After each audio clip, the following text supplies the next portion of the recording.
The times we would pitch stories, or I would write an editorial and I would think, oh wait, is Miss Bondi going to get in trouble for this? Is her job going to be threatened because her job was on the line, and we hadn't even thought about that. And as journalists, I think it's not only important for us to recognize the consequences that we could suffer, but also our advisor, because we are in high school and she has to oversee and approve everything we do, and she supports us completely 100%, and that's why we love her.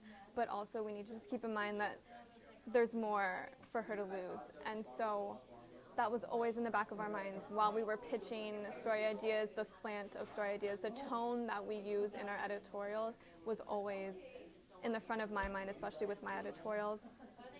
So now that she can't really get in trouble for it, definitely we're going to be a lot more just upfront about how we feel and not try to sugarcoat things that have been going on. And that's what I did with my editorial on V-Day, just kind of looking back at last year and just how I felt about it more. I was able to say that people are scared, the administration is scared of vaginas and the powers that they have, and that was my whole thing that I couldn't really say last year, but looking back on it, I can definitely say that that really came across to me, and I can say that now without having Ms. Bondi's job on the line, so.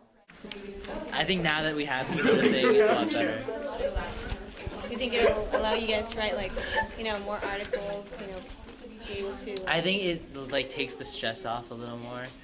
We don't have to be so worried about what we type, and think twice before we want to do something that we actually think is important to say. ¿Qué piensas en esta ley?